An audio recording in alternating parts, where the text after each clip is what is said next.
வணக்கம். இது நியூஸ் போஸ்டின் மதிய நேர பிரதான செய்திகள். எமது பிரதான செய்திகளுக்கு செல்லும் முன்னர் முதலில் இன்றைய தலைப்புச் செய்திகள். சரத் பொன்சேகாவை விரைவில் விடுதலை செய்வதாக ஜனாதிபதி ஹிந்து பணத்தில் 70% மாணவர்களுக்கு குருதியில் அதிக கொழுப்பு காணப்படுவதாக சுகாதார பிரிவுகள் தகவல்.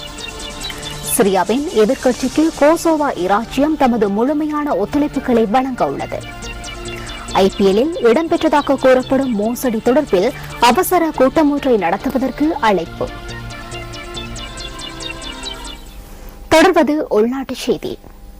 முன்னாள் ராணுவ தளபதி சரத் பொன்சேகாவை விரைவில் விடுதலை செய்ய உள்ளதாக ஜனாதிபதி மஹிந்த ராஜபக்ச ஹிந்து ஊடகத்திற்கு தெரிவித்துள்ளார். கொழும்பில் நடைபெற்ற நூல் வெளியீட்டு நிகழ்வொன்றில் ஜனாதிபதி தமது ஊடகத்திற்கு இதனை தெரிவித்துள்ளதாக த ஹிந்து செய்தி வெளியிட்டுள்ளது. சரத் பொன்சேகாவை விடுவிப்பதில் ஏன் தாமதம் நிலவுகின்றது என த ஹிந்து ஊடகம் வினவிய போது அவரை விடுவிப்பதற்கு சிரத்தையுடன் நடவடிக்கை எடுத்த நபர் நாட்டிற்கு வெளியே இருப்பதே இதற்கு காரணம் என ஜனாதிபதி குறிப்பிட்டுள்ளார்.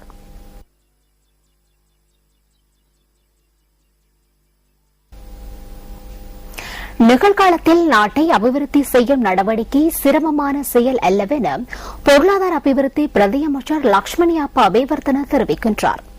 யுத்தத்திற்காக செலவிடப்பட்ட பணம் தற்போது நாட்டின் அபிவிருத்தியின் பொருட்டு எஞ்சியுள்ளதாக பிரதியமைச்சர் கூறியுள்ளார். மாத்தறை பகுதியில் நடைபெற்ற வைபவம் ஒன்றில் கலந்து கொண்டு உரையாற்றிய போதே அவர் இதனை குறிப்பிட்டுள்ளார்.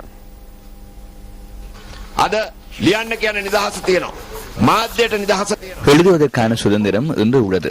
ஊடக சுதந்திரம் உள்ளது. மஹிந்த ராஜபக்சவின் ஆட்சி காலத்தின் கீழ் சுமார் 4 வருடங்கள் என்ற குறுகிய காலப்பகுதியிலேயே இந்த அனைத்து சுதந்திரங்களும் கிடைத்தன. இந்த நாட்டில் இருந்து 4 அரசு தலைவர்களினால் தீர்க்க முடியாத பிரச்சனையை தீர்க்கும் நோக்கில் ஜனாதிபதி மஹிந்த ராஜபக்ச நேரடியாக தீர்மானம் ஒன்று எடுத்தார். அந்த தீர்மானத்தை எடுத்தமையினாலேயே மின்சாரம், வீதி என்ற அனைத்தையும் நம்மால் இன்று பெற்றுக்கொள்ள முடிந்துள்ளது. உறுதிக்கட்ட யுத்தத்தின் போது ஒவ்வொரு செகண்டுக்கும் 4800 ரூபாய் செலவிடப்பட்டது. செலவிடப்பட்ட பணம் இன்று எஞ்சியுள்ளது. அபிவிருத்தி நடவடிக்கைகளை மேற்கொள்வதில் தற்போது சிரமம் இல்லை.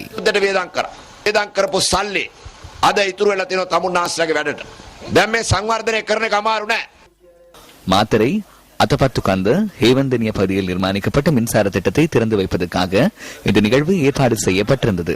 142 லட்சம் ரூபாய் செலவில் நிர்மாணிக்கப்பட்டுள்ள இந்த திட்டத்தின் ஊடாக 71 குடும்பங்கள் நன்மையடைய உள்ளமை குறிப்பிடத்தக்கது.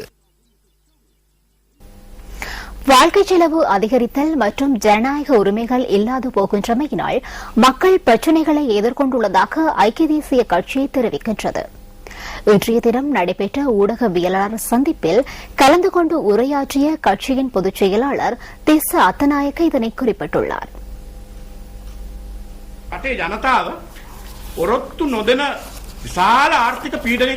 எதிர்கொள்ள முடியாத வகையிலான பொருளாதார நெருக்கடியில் நாட்டு மக்கள் உள்ளனர். அரசு துறை ஊழியர்கள், தனியார் துறை ஊழியர்கள், தொழிலாளர்கள் வாழ்வதற்கேற்ற சம்பளம் ஒன்றை கோரி தொடர்ச்சியாக போராட்டங்களை நடத்தி வருகின்றனர். மறுபுறத்தில் அப்பாவி மக்களின் வாழ்க்கை செலவு அதிகரித்துள்ளதால் அரசாங்கத்தின் மீதான அவர்களது எதிர்ப்பு வலுப்பெற்று வருகின்றது. ஜனநாயகம் தொடர்பில் பல்வேறு பிரச்சனைகள் நமக்கு உள்ளன. எதிர்க்கட்சி தரப்பாகிய நாம் நேற்று தீர்மானம் ஒன்றை எட்டினோம். ஜூன், ஜூலை, ஆகஸ்ட் ஆகிய 3 மாதங்களிலும் சில காரணங்களை முன்வைத்து அரசாங்கத்துக்கு எதிராக நடவடிக்கைகளை மேற்கொள்வதற்கு நாம் தீர்மானித்துள்ளோம். அகோஸ்ட் කියන මාස 3 අපි කාරණා කීපයක් පදනම් කරගෙන ආණ්ඩුවට එරෙහි ව්‍යාපාරය ආරම්භ කරමු කියලා. பொதுமக்கள் போலீஸ் நிலையத்தில் முறைப்பாடுகளை செய்யும் போது அந்த முறைப்பாடுகளுக்கான பிரதியை அவ்விடத்திலேயே வழங்குவதற்கு நடவடிக்கை எடுக்கப்பட்டுள்ளது. தேசிய அடையாள அட்டை, சாரதி அனுமதி பத்திரம், வாகன அனுமதி பத்திரம் போன்றவை காணாமற் போதல் மற்றும் சிறிய வாகன விபத்துகள் தொடர்பிலான முறைப்பாடுகளை மேற்கொள்ளும் போது போலீஸ் நிலையத்தில் முறைப்பாட்டின் பிரதியை பெற்றுக்கொள்ள முடியும் என போலீஸ் ஊடக பேச்சாளர் போலீஸ் அத்தியட்சகர் அஜித் ரோகன கூறினார். அதற்காக அரசாங்கத்திற்கு 25 ரூபாய் செலுத்த வேண்டும் என போலீஸ் ஊடக பேச்சாளர் குறிப்பிட்டார்.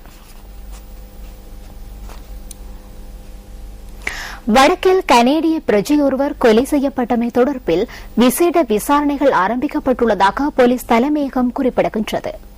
இதற்காக வடமாகாண சிரேஷ்ட பிரதி போலீஸ் மா அதிபரின் கண்காணிப்பின் கீழ் 4 போலீஸ் குழுக்கள் ஈடுபடுத்தப்பட்டுள்ளதாக போலீஸ் ஊடக பேச்சாளர் போலீஸ் அத்தியட்சகர் அஜித் ரோகன தெரிவித்துள்ளார். விசாரணைகளை மேற்கொள்ளுமாறு கனடா அரசாங்கத்தினால் கோரிக்கை விடுக்கப்பட்டிருந்ததாக போலீஸ் ஊடக பேச்சாளர் குறிப்பிட்டுள்ளார். குறித்த குழுக்கள் இந்த சம்பவத்துடன் தொடர்புடைய பல்வேறு தரப்பினரிடம் விசாரணைகளை மேற்கொண்டு வாக்குமூலம் பதிவு செய்துள்ளதாகவும் அவர் கூறினார். அத்துடன் சாட்சிகள் சேகரிக்கப்பட்டுள்ளதாகவும் கொலை தொடர்பிலான தகவல்களை விரைவில் கண்டறியப்படும் எனவும் போலீஸ் ஊடக பேச்சாளர் போலீஸ் அத்தியட்சகர் அஜித் ரோகன நம்பிக்கை தெரிவித்தார். அந்தோணி பிள்ளை மகேந்திர ராஜா என குறித்த நபரை அண்மையில் கொலை செய்யப்பட்டிருந்தார். குறித்த பிரதேசத்தில் உள்ள அவரின் சொத்துக்கள் தமிழீழ விடுதலை புலிகள் அமைப்பினரால் கைப்பற்றப்பட்டிருந்ததாக பிபிசி வெளியிட்ட செய்தியில் குறிப்பிடப்பட்டிருந்தது. தற்போது குறித்த சொத்துக்கள் மற்றொரு தரப்பினரால் பயன்படுத்தப்படுவதால் அதனை மீளப் பெற்றுக் கொள்ளும் நோக்கிலேயே இலங்கைக்கு வருவதாக அந்தோணி பிள்ளை மகேந்திர ராஜா முன்னர் குறிப்பிட்டிருந்ததாக பிபிசி செய்தியில் தெரிவிக்கப்பட்டிருந்தது. மேல் மாகாணத்தில் 70 வீதமானவர்களுக்கு குருதியில் அதிக கொழுப்பு காணப்படுகின்ற நிலைமை இருப்பதாக சுகாதார பிரிவுகள் குறிப்பிடுகின்றன. சுமார் 60,000 பேரிடம் மேற்கொள்ளப்பட்ட ஆய்வுகளில் இந்த விடயம் கண்டறியப்பட்டதாக மேல் மாகாண சுகாதார சேவைகள் பணிப்பாளர் டாக்டர் அமல் கர்சத சில்வா தெரிவித்துள்ளார். நிறை போஷாக்கு காரணமாக இந்த நிலைமை தோன்றியுள்ளதாக அவர் குறிப்பிட்டார். இதன் காரணமாக உயர்குருதி அமுக்கம், நீரிழிவு, இதயம் சம்பந்தப்பட்ட நோய்கள் ஏற்படக்கூடும் என்பதனால் மக்கள் அவதானத்துடன் செயற்பட வேண்டும் என வலியுறுத்தப்பட்டுள்ளது. சிறந்த உணவு பழக்கங்கள், உயரத்துக்கு ஏற்ற எடை மற்றும் உணவில் சீனி, உப்பின் அளவை சரியாக பண்ணுவதன் மூலம் இதனால் ஏற்படும் பிரச்சனைகளை குறைத்துக் கொள்ள முடியும் என மேல் மாகாண சுகாதார சேவைகள் பணிப்பாளர் மேலும் கூறினார். தேசிய நுளம்பு ஒழிப்பு வாரத்தினையொட்டி அம்பாறை அட்டாளிச்சேனை பகுதியில் விழிப்புணர்வு ஊர்வலம் ஒன்று நடத்தப்பட்டுள்ளது. அட்டாளிச்சேனையில் உள்ள சுகாதார வைத்திய அதிகாரிகளினால் இந்த நிகழ்வு இன்று காலை ஏற்பாடு செய்யப்பட்டிருந்தது. மாணவர்கள், பொது சுகாதார பரிசோதகர்கள், அக்கறை பெற்ற போலீசார், கிராம சபை உத்தியோகத்தர்கள் உள்ளிட்ட மேலும் பலர் இதில் கலந்து கொண்டிருந்தனர். ஊர்வலத்தில் கலந்து கொண்டவர்கள் விழிப்புணர்வை ஏற்படுத்தும் வகையிலான சுலோகங்களையும் கைகளில் ஏந்திருந்தனர்.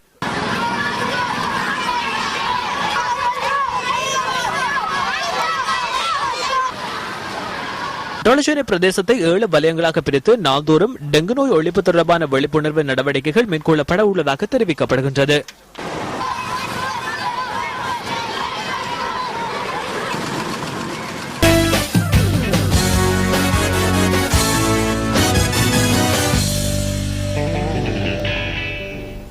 இந்தியன் பிரீமியர் லீக் போட்டிகளின் போது இடம்பெற்றதாக கூறப்படும் மோசடி தொடர்பில் அவசர கூட்டம் ஒன்றை நடத்துவதற்கு இந்திய கிரிக்கெட் கட்டுப்பாட்டு சபை அழைப்பு விடுத்துள்ளது.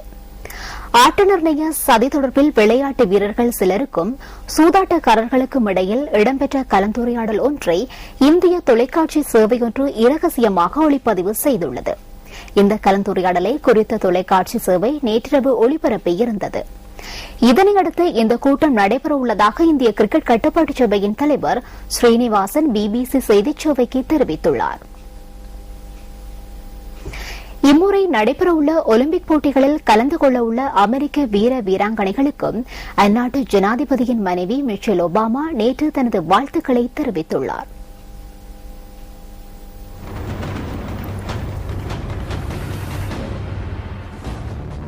அமெரிக்காவின் ஒலிம்பிக் மாநாடு டெக்சாஸ் நகரில் நேற்று நடைபெற்றது. இந்த மாநாட்டின் பிரதம அதிதியாக அமெரிக்க ஜனாதிபதியின் பாரியார் மிஷேல் ஒபாமா கலந்து கொண்டார். ஒலிம்பிக் போட்டிகளில் 11 தங்கப்பதக்கங்களை வெற்றிக் கொண்ட அமெரிக்க நீச்சல் வீராங்கனையான செனலி கெப்ரினால் இதன்போது நாட்டின் முதற் பெண்மணிக்கு உற்சாக வரவேற்பு அளிக்கப்பட்டது. விளையாட்டு வீராங்கனை ஒருவரால் தாம் சபைக்கு அறிமுகப்படுத்தப்பட்ட முதலாவது சந்தர்ப்பம் இதுவென இதன்போது மிஷேல் ஒபாமா தெரிவித்துள்ளார். இம்முறை நடைபெறவுள்ள ஒலிம்பிக் போட்டியின் அங்குரார்ப்பண நிகழ்வின் போது அமெரிக்க விளையாட்டு வீரர்கள் குழாத்திற்கு மிஷேல் ஒபாமா தலைமை வகிக்க உள்ளமை குறிப்பிடத்தக்கதாகும். லண்டன் ஒலிம்பிக் போட்டிகளில் பங்கு பெற்றும் எமது வீர வீராங்கனைகளுடன் ஆரம்ப நிகழ்வில் கலந்து கொள்ள உள்ளமையை இட்டு நான் பெருமைப்படுகின்றேன். அமெரிக்க ஜனாதிபதியின் பாரியார் என்ற வகையில் மாத்திரமன்றி ஒலிம்பிக் விளையாட்டு ரசிகை என்ற ரீதியில் எனக்கு இவ்வாறானதொரு சந்தர்ப்பத்தை ஏற்படுத்தி கொடுத்தமையை நான் பெரும் கௌரவமாக கருதுகின்றேன். Thank you all. Thank you for this commitment. God bless.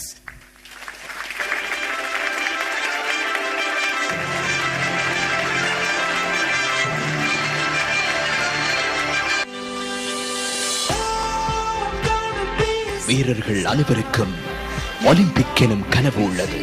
உலகின் பல்வேறு பகுதிகளிலும் உள்ள வீரர்களை போன்று MTV MBC ஊடக வலையமைப்பு காணும் கனவும் மகத்தானது. அதுவே வெற்றியாளர்களின் கனவு. London 2012 Olympics on the Champion Network, MTV and MBC. அந்த தகவல்களோடு இன்றைய மதிய நேர பிரதான செய்திகள் நிறைவு பெறுகின்றன. எமது அடுத்த மணித்தியாளர் செய்திகளை 2:25 எதிர்பாருங்கள். வணக்கம்.